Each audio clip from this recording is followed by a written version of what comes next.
In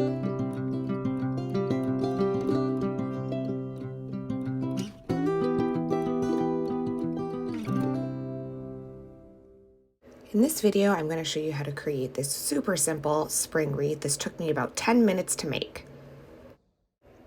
I like to have everything all ready to go before I start painting. So I've got my colors ready that I'm going to use. I've tested them. I've narrowed down what I want to use. I've got my paper and my water. All right, we're going to start with making the base of the wreath, which is the branches. And so I'm going to use a glass for this. This makes it really foolproof. Take your colors, paint the rim of the glass. You can start with a lighter color and then build on with a darker brown. Totally up to you. You really can't go wrong with this. Just really, really foolproof. And then so take that and then place it on your paper, sort of like a stamp.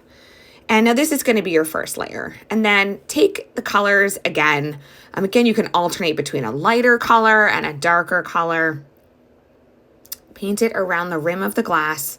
And then again, like a stamp, you're going to press it down. Don't put it exactly over that first circle that you made.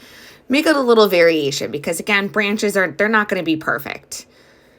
And then we're just going to repeat that 1 or 2 more times. You want 3 or 4 of these.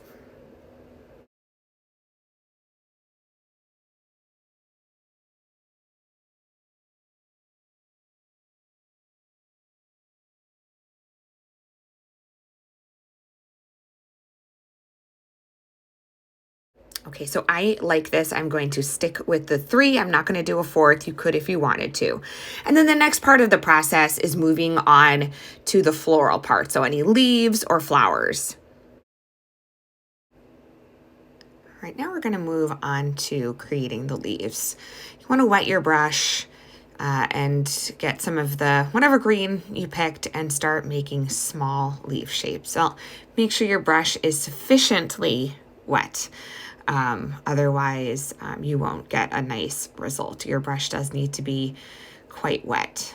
And then take your paint and just create really small, light leaf shapes. They don't need to be perfect. Scatter them around however you feel like it, really.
All right, now that we have our leaves on the branches, I'm going to add the details. I'm going to start with making some berries on here, and I'm using blue just because to me this is a very spring color. If I were making a wintry or Christmas feeling sort of wreath, I would be using red, but since this is a spring theme, I am going to use blue.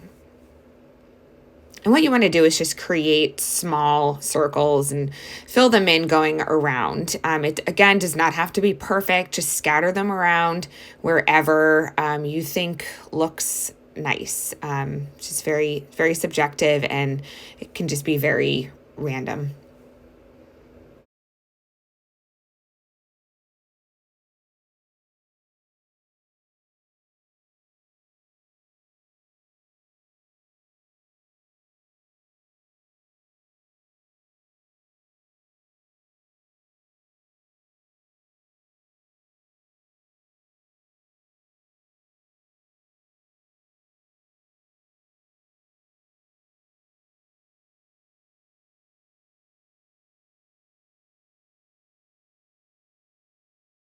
All right, the berries are done, and now I'm going to go in and add some flower detail. And I'm going to use white flowers. And to really get white in watercolor, you really want to use a little bit of gray, and also, or even a little bit of blue. That can give the illusion of white. And so I'm going to take this sort of flat or square brush, and I'm going to create just little small little strokes to resemble petals. And like everything else on this wreath, it's going to be pretty random. Just scatter them around wherever you think makes sense. I generally do 3 to 4 petals, depending on the placement of them. Some will look like they are poking out from the wreath, and some are going to look like they're more up front. And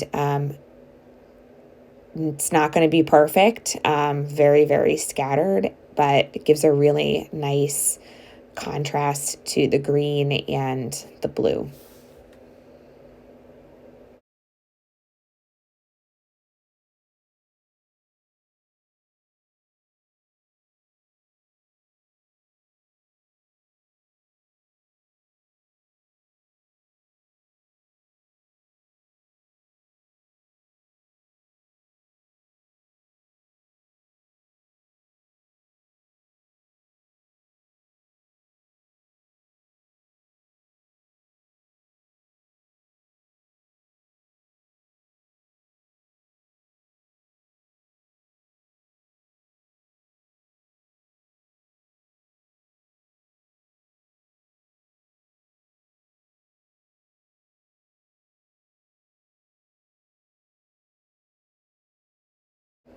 All right, now our petals are done, so we're going to move on to adding a little bit of detail.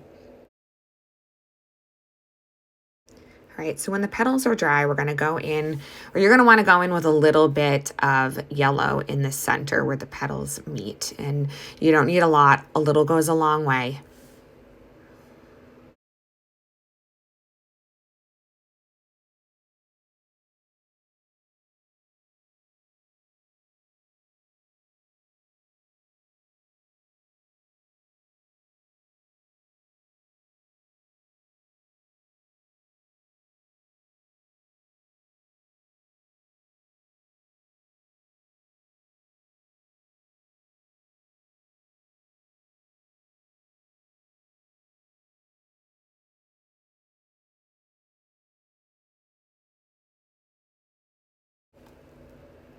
All right, and so now these little final touches are just about done. From here, you can let it dry and then maybe add some text into the center of it and frame it. But yeah, this should take you probably about 10 minutes to do. Nice, quick, easy, simple spring wreath. I really hope you enjoyed this video.